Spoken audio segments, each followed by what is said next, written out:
آج آپ سورۃ الاخلاص کی مشق کریں گے. آئیے اس کی ابتدا کرتے ہیں. بسم اللہ الرحمن الرحیم. بسم اللہ الرحمن الرحیم. قل قل قاف پر پڑھیں، لام کو اچھی طرح باریک. قل قل هو اللہ هو اللہ هو اللہ هو اللہ احد احد احد. احد. اب یہاں دیکھیے قاف پر ہوگا، لام باریک. هو اللہ یہاں اللہ کا اسم ہے، اسم ذات. اس کا قاعدہ آپ پڑھ چکے ہیں کہ یہ درمیانی جو لام ہے یہ اگر پہلے زبر یا پیش آ جائے تو اس کو پر کر کے منہ بھر کے پڑھتے ہیں. چونکہ واو پر زبر ہے اس لیے اس کو پر پڑھیں گے. هو اللہ اس طریقے سے. هو اللہ احد ہے لیکن یہاں آیت ختم ہوتی ہے لہذا دال ساکن ہو جائے گا اور اس کی صفت قلقلہ ادا کریں گے. احد کر کے پڑھیں گے. اور دوسرے یاد رکھیے کہ سب سے پہلے اعوذ باللہ من الشیطان الرجیم پڑھنا قرآن پاک کو شروع کرنے سے پہلے لازم ہے. بسم اللہ کا حکم یہ ہے کہ ہر سورت سے پہلے اس سورت کا جز ہے یہ، لہذا جب بھی کوئی سورت پڑھی جائے گی تو اس سے پہلے بسم اللہ ہوگی، سوائے سورہ توبہ کے کہ اس سے پہلے بسم اللہ نہیں ہے. قل هو اللہ احد قل هو اللہ احد اللہ الصمد.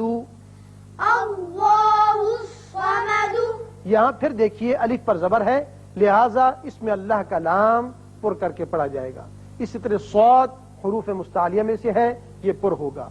اب دال کے اوپر پیش ہے، آیت ختم ہونے کی وجہ ساکن کریں گے اور سکون کی وجہ سے صفت قلقلہ ادا ہوگی. اللہ الصمد. اللہ الصمد. ایک اور قاعدہ یاد رکھیے، جب آپ اس آیت کو اس آیت سے ملانا چاہیں، اب یہاں دال کے اوپر دو پیش تنوین ہے. اب تنوین کی وجہ سے یہ الف کی زبر گر جائے گی اور ایک چھوٹا نون پیدا ہوگا زیر کے ساتھ، تو اس کو ملانے کی صورت میں یوں پڑھیں گے قل هو اللہ احد اللہ الصمد. اب اس صورت میں نلا جب کہیں گے تو یہ اسم اللہ کا لام پھر باریک پڑھا جائے گا. آپ ملا کے ان دونوں کو پڑھ سکتے ہیں لیکن ایک نون قطنی پڑھا جائے گا.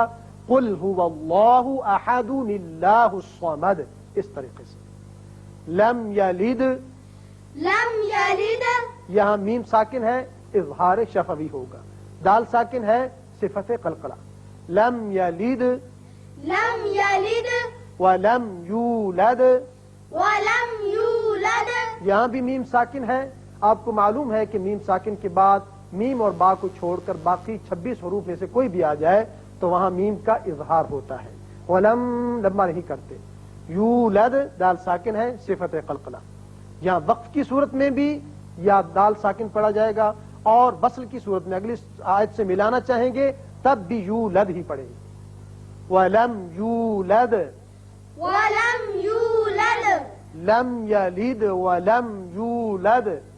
لم یلد ولم یولد. یہاں دیکھیے یہ ایک علامت ہے 5 کی، یہ قائم مقام آیت کے ختم ہونے کے دائرے کی ہوتی ہے لیکن اوپر ہے لا لکھا ہوا، جس کے معنی ہے کہ یہاں وقف نہ کریں بلکہ ملا کر پڑھیں. وَلَمْ يَكُنْ لَهُ. ولم یکن لہ. یہاں میم پر اظہار ہوگا. اب نون ساکن کے بعد لام آ رہا ہے.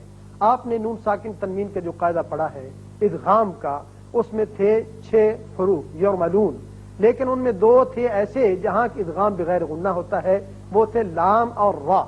نون ساکن کے بعد جب لام آ جائے تو وہاں ادغام تو ہوتا ہے لیکن غنہ نہیں ہوتا. اب نون نہیں پڑھا جائے گا، کاف کی آواز لام سے سیدھی ملے گی. یکن لہو پڑھیں گے. وَلَمْ يَكُنْ لَهُ ولم یکن لہ كُفُوًا أَحَدٌ.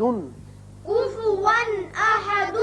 یہاں کفواً 2 زبر تنوین ہے لیکن آگے حمزہ بشکل الف آ گیا جو کہ حروف حلقی میں سے ہے، لہذا یہاں اظہار حلقی ہوگا. احدن ہے چونکہ یہاں آیت ختم، رکوع بھی ختم ہے، دال ساکن ہے، وقف کریں گے لہذا دال ساکن ہو جائے گا. کفواً احد. کفوا احد. کفواً احد. کفوا احد. سجاد سب سے پہلے آپ پہلی 2 آیتوں کی تلاوت کریں. قل هو الله أحد شاباش. الله الصمد اگلی دونوں آیتوں کی تلاوت محبوب آپ کریں. لم يلد ولم يولد شاباش. ولم يكن له كفوا أحد